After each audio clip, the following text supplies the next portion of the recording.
আমার বেটাকে খাওয়া দেখে নিশ্চয়ই তোমরা বুঝেছেন যে কতটা টেস্ট হচ্ছে আর কি আজকে তোমাদের সাথে আমি শেয়ার করবো যাচ্ছি।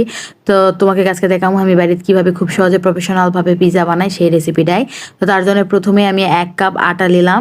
1 কাপ আটা নিয়ে তার মধ্যে 1 টেবিল চামচ গুঁড়া দুধ, 1 টেবিল চামচ চিনি আর 1/4 চা চামচ লবণ দিয়ে খুব ভালো করে এখন এটা আমি মিশাইলাম। আর তোমরা আমার মিশানোটা আমার হাতের দিকে লক্ষ্য করে একটু ভালো করে এটা ঠিক কীভাবে মিশানো লাগবে, এটা ঠিক হাতের মধ্যে নিয়ে একটু মানে সবগুলো আঙুল দিয়ে হালকাভাবে মিশানো লাগবে, যাতে প্রত্যেকটা আটার সাথে যেন প্রত্যেকটা উপাদান খুব ভালোভাবে মিশে যায়।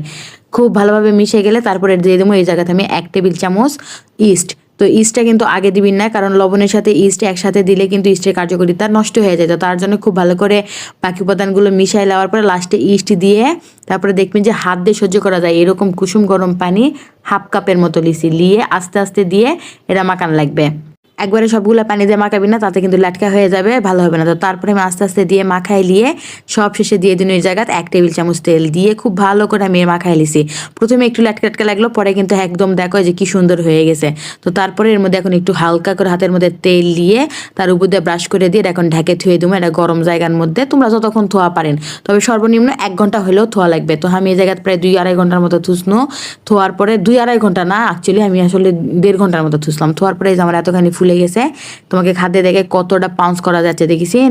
তাই এরপরে এখন খুব ভালো করে হাতে মরতে দেওয়া লাগবে। তোমরা মোতাটা আমার হাতের দিকে না দেখো, ঠিক এইভাবে হাতের যেই গোড়ার অংশটা থাকে তেলার, সেই তেলার অংশটা দিয়ে কিন্তু এইভাবে ডলে ডলে মানে এটা ভালো করে মতা লাগবে, কারণ এটা মতার উপরে পিৎজার যেই ডোটা যে পিৎজাটা ফুলবে ব্রেডটা সেটা কিন্তু ডিপেন্ড করে। তো খুব ভালো করে এটা মতে নেবেন তোমরা।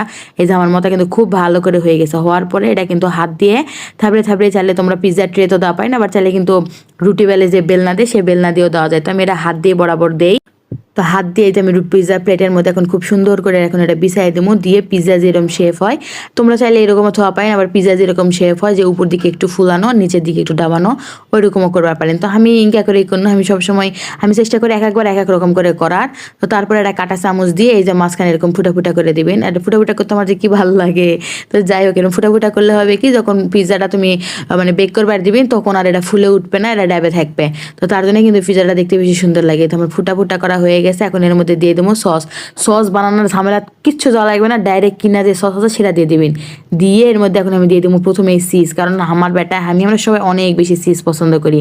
তো তার জন্য প্রথমে একবার দিয়ে দিন চিজ। তো একবার চিজ দেওয়ার পরে এর মধ্যে এখন ঘরের যা যেহেতু আমার অন্য কিছু ছিল না, যা ছিল সেটাই সুন্দর মতো করে আমি এখন কাটে কুটে দিছি। সসেস দিছি, গাজর দিছি, পেঁয়াজ দিছি। তো তোমাকে যে ওই রেস্টুরেন্টের মতো অত কিছু দেওয়া লাগবে তার কোনো ব্যাপার নয়, তোমরা যে জিঙ্কারা সবজি খাও ওগুলা দিলেই হবে। তো এই তো আমার দেওয়া হয়ে গেছে।